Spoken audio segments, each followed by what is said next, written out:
अ, ये जो हमारा टॉपिक है अभी, एक और लेक्चर, वो है फिनोमेनोलॉजी के बारे में।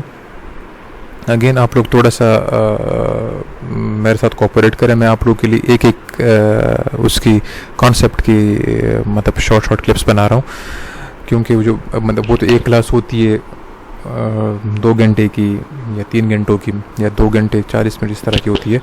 सो दैट्स वाई वो हम डिटेल से पढ़ते हैं। यहाँ पे तो मैं आप लोग के लिए इससे बता रहा हूँ कि आप लोग को चले थोड़ा बहुत आइडिया मिल जाएगा। 10-15 मिनट हर एक के पास होते हैं, वो एक वीडियो देख ले, थोड़ा बहुत समझ ले। सो इसलिए मैं छोटी छोटी वीडियोस बना रहा हूँ। तो लेक्चर्स आप लोग को ऐसा ना लगे कि जी लेक्चर ज़्यादा है हमारे। आते हैं जी फिनोमेनोलॉजी के बारे में। So phenomenological approach is research form that perceive that human behavior is not easily measured as phenomena. In the natural sciences, human motivation is shaped by factors that are not always observable. For example, inner thoughts process, and furthermore, people place their own meaning or events meanings that they do not always coincide with. अच्छा, यहाँ पे basically वो ये कहते हैं कि human behaviour को मतलब इतना इजीली जज करना या उसको मेजर करना ये बहुत डिफ़िकल्ट है, जिस तरह के नेचुरल साइंसेज में होते हैं। अब नेचुरल साइंसेज में क्या होते हैं, वो तो प्रॉपर एक्सपेरिमेंट हो जाते हैं, ठीक है। यहाँ पे जब हम एक्सपेरिमेंटेशन की बात करते हैं, ठीक है, सो बाइसनेस आ जाती है, क्योंकि ज़रूरी नहीं है कि एक ह्यूमन जो होगा या कोई इंडिविजुअल जो होता है उसकी वो थॉट्स, उसकी वो फीलिंग्स या वो उस प्रोसेस में हमेशा रहेगा। वो उसके मूड पे डिपेंड करता है। जब हम फेनोमेनोलॉजी की बात करते हैं, तो हम किसकी बात करते हैं, हम क्वालिटेटिव साइड की बात करते हैं, ठीक है, इंटरप्रेटिविज्म साइड की बात करते हैं। वो कहते हैं कि नहीं जी, सबसे पहले आपको क्या करना चाहिए, आपको मोटिवेशन देनी चाहिए उस बंदे को, ठीक है, जिनसे आप लोग डाटा कलेक्ट करते हो या जो लोग रिसर्च करते हैं। क्योंकि इंफॉर्मेशन को गैदर करना, इंफॉर्मेशन को एक्सट्रैक्ट करना, वो बहुत डिफ़िकल्ट मेथड होता है, ठीक है। इन्होंने एग्जांपल दिए नेचुरल साइंसेस की। सो नेचुरल साइंसेस में अगेन सिंपल सी बात आती है, एक्सपेरिमेंट्स करें, क्योंकि वहाँ पे कोई रिएक्शन नहीं होता, ठीक है। रिएक्टिविटी, जब आप रिसर्च मेथडोलॉजी अगर आप लोगों ने पढ़ी हो, तो वहाँ पे रिएक्टिविटी की बात होती है। यहाँ पे रिएक्टिविटी नहीं होती नेचुरल साइंसेस में। सोशल साइंसेस में रिएक्टिविटी होती है, ठीक है। अब वो रिएक्टिविटी क्या क्रिएट करती है, वो एरर क्रिएट करती है, वो बायसनेस क्रिएट करती है, ठीक है। सो इसलिए हम फिनोमेनोलॉजी को पढ़ते हैं। इसमें आप लोग देख लें, phenomenology in business research studies, ideas are generated from rich amount of data by the means of induction and human interest as well as stakeholder perspective में have their reflection on the study. वो कहते हैं कि जी जो ideas आते हैं, ठीक है, रिसर्च के लिए, सो वो कहाँ से आते हैं, वो डिफरेंट हमारे पास रिसोर्सेज होते हैं, ठीक है। कहाँ से, जो लोगों ने जो रिसर्च की होती है, ठीक है, या जो उनकी ऑब्जर्वेशन होती है, ठीक है, वो ऑब्जर्वेशन हमारा आइडिया होता है बेसिकली, ठीक है। इंडक्शन में जिस तरह मैंने लास्ट उसमें डिस्कस किया था डिडक्टिव और इंडक्टिव में, सो इंडक्शन में आप लोग के पास क्या होता है, ऑब्जर्वेशंस होते हैं, ठीक है, एट देन थ्योरी डेवलपमेंट होती है। सो थ्रू इंडक्शन होती है या ह्यूमन इंटरेस्ट की बात होती है कि उस एक इंडिविजुअल का इंटरेस्ट किस चीज़ में है। कभी कभार इसमें इन लोगों ने ये भी मेंशन किया कि जी as well as stakeholders perspective. So अगर आप किसी जगह काम करते हो और वो आप लोगों से कहते हैं कि जी हमें ये काम करके दें, जो कि मतलब एक रिसर्च करके दें, एक प्रोजेक्ट करके दें, ठीक है, सो वो भी इसमें इन्वॉल्व होता है, सही। अब यहाँ पे आप लोग देखिए इंटरेक्शन जो बात हो रही है, ठीक है, वो इंटरेक्शन जब हम बात करते हैं, सो हम नॉलेज की बात करते हैं, ठीक है। अब वो जो नॉलेज होगा वो हमें चाहिए होगा वैलिड एंड रिलायबल और एक्यूरेट नॉलेज चाहिए होगा। सो हम फिनोमेनोलॉजी की बात करते हैं कि जी यहाँ से अभी आप लोगों ने देखना है कि जी वो प्रोसेस कितना स्मूथली रन करेगा, ठीक है। A study that attempts to assess the impact of leadership style on employee motivation in an organization via conducting in-depth interviews with employees is a relevant example of research with phenomenology philosophy, ठीक है। यहाँ पे इन लोगों ने example क्या दिए कि जी एक स्टडी हो रही है किस चीज़ की, impact of leadership style on employ motivation, कि लीडरशिप स्टाइल का क्या इफेक्ट पड़ता है या क्या इम्पैक्ट पड़ता है एम्प्लॉय मोटिवेशन पे किसी भी ऑर्गेनाइजेशन में। सो उन लोगों ने स्टडी कैसे कंडक्ट की, इंटरव्यूज़ कंडक्ट करवा के। अब जब इंटरव्यूज़ कंडक्ट करते हैं, सो हमारे पास अपने रिसर्च प्रोटोकॉल्स होते हैं या इंटरव्यू के अपने प्रोटोकॉल्स होते हैं, ठीक है, हमने उनको फुलफिल करना होता है, क्योंकि जब तक वो फुलफिल नहीं होते तब तक आपके रिसर्च में एरर होता है और बायसनेस होती है। अब वो फुलफिलमेंट के लिए आप लोग क्या करते हो, आप लोग एरर को मिनिमाइज करते हो, बायसनेस को मिनिमाइज करते हो, रिएक्टिविटी को मिनिमाइज करते हो, ताकि जो रिस्पोंडेंट है, ठीक है, वो आपको एग्जैक्टली वही नॉलेज दे सके जो कि आपके लिए चाहिए, जो कि आपके काम आएगी, जो कि आपको रिक्वायर्ड हो। अब वो रिक्वायर्ड आपके अपने ह्यूमन इंटरेस्ट की वजह से है, ठीक है, जिस तरह की इसके जो फर्स्ट पॉइंट में जिक्र है, अगर आप इसकी बात करें, या वो आपके पास जो ऑब्जर्वेशन है उस हवाले से है, या अगर वो आपके किसी स्टेक होल्डर्स पर्सपेक्टिव के हवाले से है।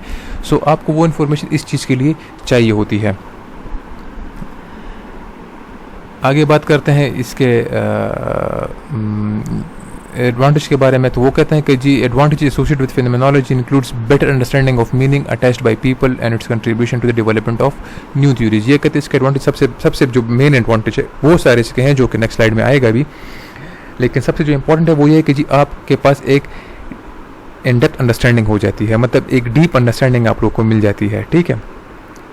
या जो लोग जो परसीव करते हैं लोग, ठीक है, इंडिविजुअल जो परसीव करते हैं उसके बारे में आप लोगों के पास नॉलेज आ जाती है, या उसकी अंडरस्टैंडिंग हो जाती है, ठीक है।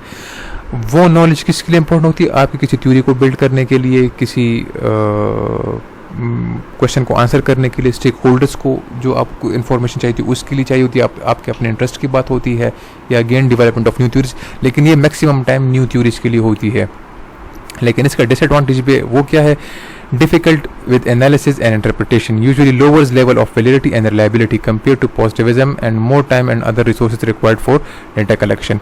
यहाँ पे वो कहते हैं कि नहीं जी वो तो ठीक, ये इसका प्लस पॉइंट तो है, लेकिन ये इसका नेगेटिव पॉइंट भी हो गया। वो किस तरह होगा, वो इस तरीके से जब आप लोग किसी डाटा कलेक्ट कर लेते हो, अब मैं एक आंसर दे रहा हूँ, वो आंसर अब आप लोगों पे डिपेंड करता है कि आप लोग उसको कैसे इंटरप्रेट करते हो। मैंने आप लोगों के साथ बैठा एक डिस्कशन की, एक रिसर्च हुई लीडरशिप स्टाइल पे, एम्प्लॉय मोटिवेशन पे, ठीक है, या मैं देखता हूँ कि हाँ जी आप लोग जो हो तो अपनी यूनिवर्सिटी के ये जो आजकल जो ऑनलाइन सिस्टम है इससे आप लोग कितने सेटिस्फाइड हो, या ये अच्छा है कि बुरा है। अब आप लोग हर एक बंदा इसके प्लस एंड नेगेटिव लिखेगा, प्रोस एंड कॉन्स के बारे में डिस्कशन होगी। अब वो आप लोग की है, आप लोगों ने जो आंसर दिया उसके पीछे कोई प्रोसेस चल रहा था, ठीक है, आप लोगों के पास एक नॉलेज थी, आप लोगों का अपना एक्सपीरियंस था।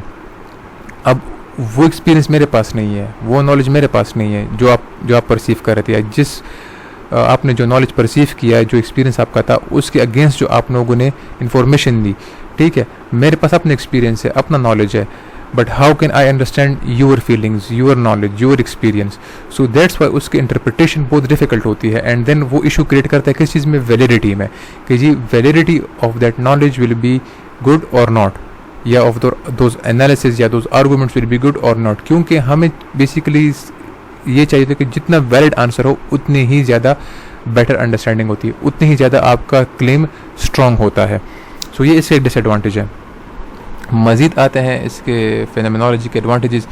सो यहाँ पे नंबर 1 आप देख लें, can look at change process over time, ठीक है, ये एक प्लस पॉइंट है कि जी जो हम स्टडी करते हैं एक बार नहीं 2 बार 3 बार, सो हम उस चेंज को देख सकते हैं, एक मतलब ओवर टाइम कि पहले क्या था बाद में क्या है, ठीक है, जो कि आपकी जो अगर आप लोग रिसर्च मेथोलॉजी पढ़ते हो तो उसमें ये फ्लॉ भी है कि जी हिस्ट्री इज़ अ पार्ट, ठीक है, लॉन्गिट्यूडनल स्टडीज़ में बेसिकली ये होता है। Helps to understand people's meaning, ठीक है, लोग उसके बारे में क्या सोचते हैं, आप उसकी मीनिंग के बारे में क्या सोचते हो, आप उससे क्या डिराइव करते हो। Help to adjust new issues and idea as they emerge, ठीक है, नंबर 3 पॉइंट। सो आप लोग को न्यू रिसर्च के लिए गाइडलाइन देता है, ठीक है। Contribution to the development of new theories develop होती है उस नॉलेज की वजह से, क्योंकि जब कुछ आप रिकमेंडेशन देते हो, कुछ और की रिकमेंडेशन होती है, सो ऑटोमेटिकली न्यू थ्योरीज की तरफ ज़्यादा रिसर्च जारी होती है। Gather data which is seen as natural rather than artificial. So यहाँ पे इन लोगों ने आर्टिफिशियल का वर्ड यूज़ किया है, it is a very strong claim. Artificial इसलिए यूज़ किया क्योंकि वो कहते हैं कि जी वो तो एक साइंटिफिक टेस्ट था, बस that can be true that can be false, ठीक है, लेकिन वो तो आप लोगों ने इस तरह किया हुआ है। लेकिन यहाँ पे वो कहते हैं कि नहीं जी ये ट्रू है, ठीक है, ये बिल्कुल नेचुरल डाटा है, क्योंकि उस बंदे ने आपको एग्जैक्टली आंसर किया जो उसके माइंड में था। लेकिन हाउ डू यू नो कि वो उसके माइंड में था, वही आ जाती है रिएक्टिविटी की बात। सो रिएक्टिविटी ये इसका डिसएडवांटेज भी हो सकता है, ठीक है, लेकिन लोगों ने पॉजिटिव साइड पे लिया है। लेकिन अगर आप प्रॉपर इंटरव्यू प्रोटोकॉल्स फॉलो करें तो पॉजिटिव साइड पे आ जाएगा, एडवांटेज साइड पे आ जाएगा। डिसएडवांटेजेस पे अगर हम बात करें, data gathering can take up a great deal of time, and resources, ठीक है। अब इसमें टाइम बहुत ज़्यादा लगता है क्योंकि इंटरव्यूज़ कंडक्ट करने के लिए आप लोगों को उससे अपॉइंटमेंट लेनी पड़ती है, एक बार नहीं, 2 बार नहीं, उसके मूड पर डिपेंड करना पड़ता है। आप आंसर सेटिस्फाई नहीं होते, आप दोबारा उससे डिस्कशन करते हो। अब एक बंदा आपको 1 घंटे का टाइम दे, 2 घंटे का टाइम दे, अब 1 घंटे में आप 2 घंटे में उससे कितना क्लोज हो सकते हो। क्योंकि अगेन मैं आपको वो एग्जांपल देता हूँ, अगर मैं आप लोगों से पूछूं कि जी मैनेजर के बारे में, तो आप लोग तो मुझे डायरेक्ट आंसर नहीं दे सकते। उससे पहले मुझे आप लोगों को लूप में लाना पड़ेगा कि हाँ जी ये इस तरह की रिसर्च और काम आएगी, इस तरह ABCD। फिर आहिस्ते आहिस्ते जब आप कॉन्फिडेंस में आओगे, मैं आपका ट्रस्ट गेन करता हूँ, देन मैं आप लोगों से वो ट्रस्ट किस तरह गेन करूँगा कि हाँ जी लोग मैनेजर को क्या समझते हैं। लोग तो मैनेजर को जी बॉस समझते हैं, कुछ लीडर समझते हैं, कुछ फादर फिगर समझते हैं। आपके ख्याल में क्या है जी फादर फिगर है, क्यों फादर फिगर है, रीजंस, बॉस है क्यों बॉस है, ये रीजंस है, लीडर है क्यों लीडर है, वो खुद आगे काम करता है, मैनेजर है वो उसको आउटपुट से काम होता है। सो ये बहुत ज़्यादा टाइम कंज्यूमिंग है और इसमें बहुत ज़्यादा रिसोर्सेज ज़ाया होते हैं, ठीक है। नॉट ओनली फाइनेंशियल रिसोर्सेज, क्योंकि ज़रूरी तो नहीं है, टाइम भी आपका एक रिसोर्स है, मनी भी आपका एक रिसोर्स है, आप जाते हो वो भी आपका रिसोर्स है। सो आप डिफरेंट लोग से मिलते हो, उस किसी के थ्रू आप किसी को अप्रोच करोगे, वो भी आपका रिसोर्स है। सो ये भी एक डिसएडवांटेज इसका। Second disadvantage, the analysis and interpretation data में बी डिफिकल्ट। अगेन वही बात, वो उनकी इन्फॉर्मेशन थी, वो उनकी इंटरप्रिटेशन थी। अब आप उस इन्फॉर्मेशन को एज इट इज कैसे इंटरप्रेट करोगे, क्योंकि वो तो 1 घंटे का इंटरव्यू है या वो 30 मिनट का इंटरव्यू है, लेकिन आप उसको कंसाइज 1 पैराग्राफ फॉर्म में, 2 पैराग्राफ फॉर्म में कैसे लिखोगे कि एग्जैक्ट मीनिंग वही रहे। So it is very difficult. Third, may be harder than positive approach to control pace, progress and end points. यहाँ पे कि जी मुश्किल होगा। क्यों मुश्किल होगा? पॉजिटिव अप्रोच में तो जी हम एक पेज पे जा रहे होते हैं, हाँ जी क्वेश्चनर फ्लोट हो गए, ठीक है, 1 point is clear. Second questioner collect हो गए, ठीक है जी, अब इसकी कोडिंग हो गई, ठीक है जी, एनालिसिस आ गए, ठीक है जी, इंटरप्रिटेशन हो गई, ठीक है। एक प्रोग्रेस शुरू होती है, यहाँ पे प्रोग्रेस का आपको पता नहीं चलता, कभी पेज आगे बढ़ती है, कभी पेज कम हो जाती है, कभी आप बहुत शौक से काम करोगे, कभी आप थक जाओगे, ठीक है। सो प्रोग्रेस का पता नहीं चलता, पेज का पता नहीं चलता, और आपको बेसिकली एंड पॉइंट्स का ही पता नहीं चलता कि जी अब ये कौन सा मेरा एंड पॉइंट आ गया है। क्योंकि कभी कभार आपके पास ऐसी इन्फॉर्मेशन आ जाती है कि आपको दोबारा से सब कुछ करना पड़ता है, आपको लगता है कि जी अब ये मुझे एक और इंटरव्यू करना चाहिए। सो ये भी एक डिसएडवांटेज है। And third point, policy makers में give low credibility to a phenomenology की स्टडी। जो पॉलिसी मेकर्स होते हैं वो बेसिकली रिजल्ट्स बेस्ड होते हैं, वो कहते हैं कि जी आउटपुट क्या आया है, ठीक है। आप उसे कहो कि जी अगर हम ये काम करें तो ये आएगा, ये आएगा, वो कहेगा नहीं जी वो तो ठीक है, ये तो आएगा, कितना परसेंट चेंज आएगा, आप कितने परसेंट एक्यूरेट हो, ठीक है। सो वो परसेंटेज आप नहीं बता सकते, वो हम पॉजिटिव साइड पे बता सकते हैं कि जी हम कहते हैं ना जो R² का चेंज की 10% चेंज है, कोफिशिएंट की वैल्यू अगर 60% है तो 60% चेंज अगर इसमें आएगा, या 1 यूनिट चेंज होगा तो इसमें 60% आएगा, या 2 यूनिट चेंज होगा तो ये पॉजिटिव साइड पे जाएगा, नेगेटिव साइड पे जाएगा। उस तरीके से आप लोग स्टडी करते हो। सो ये इसका एक डिसएडवांटेज है। ये फेनोमेनोलॉजी के हवाले से हुआ, ठीक है।